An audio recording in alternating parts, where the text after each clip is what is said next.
Okay mga kababayan, Chris Ulo po at welcome back po ulit dito sa ating YouTube channel.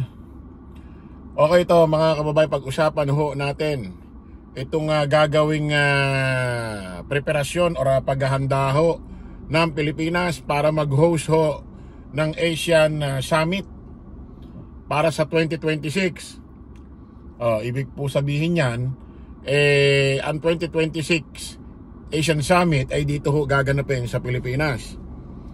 Napakaganda ho niyan mga kababayan. Ibig sabihin, yung iba't ibang bansa sa buong mundo ay nagtitiwala ho para ganapin ho ang ganyang klaseng special ho na forum.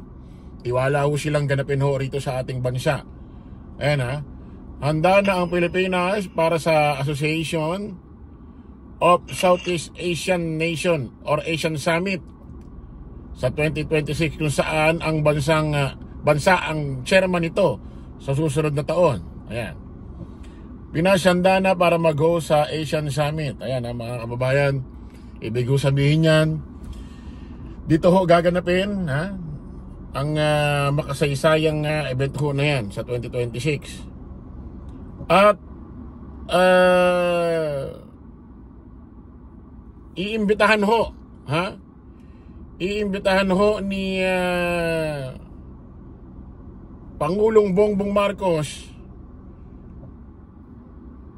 itong controversial ho na presidente o prime minister ho ng China, si Xi Jinping. Maganda ito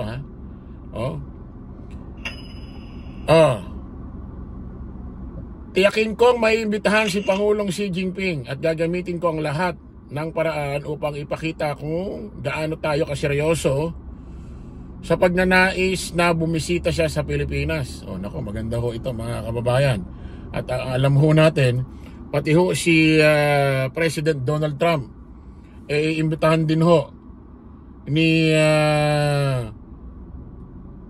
Pangulong Bongbong Marcos para dyan ho sa Asian Summit 2026 na dito ho gaganapin. Ngayon mga kababayan, si Pangulong Bongbong Marcos ho ay actually kakauwi lang ho rito sa ating bansang Pilipinas. Galing naman ho sa ginanap ho na 2025 Asian Summit. Pang ano na yan, pang-4 na 7, pang 47th Association of Southeast Asian Nation or Asian Summit na ho yan. Ito Marcos Jr. balik bansa matapos ang Asian Summit sa Malaysia. Sa Malaysia pala ginanap ang 2025 Asian Summit. Nagbalik na sa Pilipinas si Pangulong Ferdinand Bongbong Marcos Jr. matapos dumalo sa 47th Association of Southeast Asian Nation or Asian Summit na ginanap sa Kuala Lumpur, Malaysia nitong Miyerkules, October 29, 2025. Sa naturang summit, tinalakay ng mga leader ng ASEAN ang mga usaping pangreliyon kabilang ang South China Sea Code of Conduct, pagpapalakas ng economic cooperation at regional security sa harap na tumitinding tensyon sa Asia. Matatanda ang bago umalis, nagpahayag si Marcos na inaasahan niyang magiging makabuluhan ang Pangulo pagdalo sa bansa sa summit, partikular sa aspeto ng economic recovery at maritime stability. Ayan mga kababayan, isa rin pala sa pinag-usapan dito ang seguridad o tensyon na nagaganap ho dyan sa Asia, pati ho dyan sa tinatawag hong South China Sea. Pati ho dyan sigurado sa Pilipinas, dyan sa China Sea na kung saan alam nyo naman ho ang China. Kaya magiging maganda ho mga kababayan sa 2026 Asian Summit na tayo ang mag-host Pilipinas at dito gaganapin sa Pilipinas.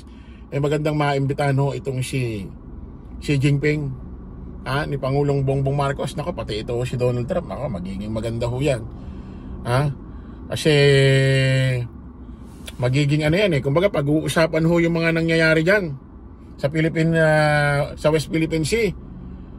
Dahil alam nyo kung anong China, kung anong mga pinagagagawa dyan. Ngayon mga kababayan, bukod ho dyan sa usaping gaganaping Asian Summit sa 2026 dito sa Pilipinas, at itong nagdaang Asian Summit. Nung nakaraan ho, nung October 29, dyan sa Malaysia, ginanap ko yung ika-47 Asian Summit dyan sa Malaysia, October 29, 2025. Meron ho kasing usap-usapan dyan. Talagang pinag-uusapan ho na kung saan eto hong si Pangulong Bongbong Marcos ay nabastos ho mismo dyan ho sa ginanap na ika-47 Asian Summit dyan ho sa Malaysia, Kuala Lumpur. Bakit kanyo mga kababayan? Isipin nyo, pinaakyat ho si Pangulong Bongbong Marcos dyan ho sa entablado ng ginanap na Asian Summit, pero ang pinakikita ho sa monitor si dating Pangulong Rodrigo Roa Duterte. So kabastos-bastos ho ito mga kababayan. Basahin ho natin ito. Pangulong Duterte tinampok sa Asian habang paakyat si Marcos Jr. Agaw pansin ang naging tampok sa seremonya ng Asian Summit, Asian Turnover, matapos ipakita sa malaking LED screen si dating Pangulong Rodrigo Duterte habang tinatawag sa entablado si Pangulong Marcos Jr. Ang kasalukuyang leader na nagbukas ng pintuan ng kooperasyon ng International Criminal Court or ICC laban sa dating Pangulo. Ang nasabing sandali nakuha sa Kuala Lumpur Convention Center ay agad na umani ng reaksyon mula sa mga delegado at netizen. Una nga, akala ko fake news ito, pero hindi ho mga kababayan, may video. Isipin nyo tinawag ho si Pangulong Bongbong Marcos, pinaakyat sa entablado, habang umaakyat, habang pinakikilala siya sa stage, nandoon sa likuran niya ang isang malaking LED na kung saan ang pinakikita naman itong demonyo tuloy, sorry, itong dating Pangulong Rodrigo Roa Duterte. Bakit ganito bakit, sino ang organizer niyan? Bakit ginanyan nyo ho yung aming presidente? Ito ho yung video, yo.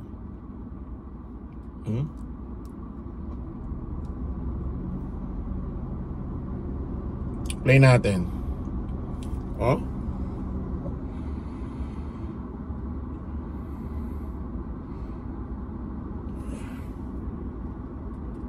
Grabe naman yan. Ayan ho, yung video. Ayan si Pangulong Bongbong umakyat. Tapos ang pinakikita sa LED si Digong. Siya pa.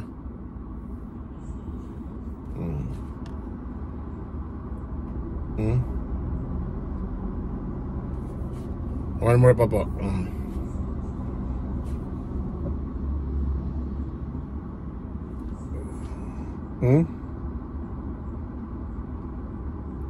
So, grabe naman pambabastos yan, mga kababayan.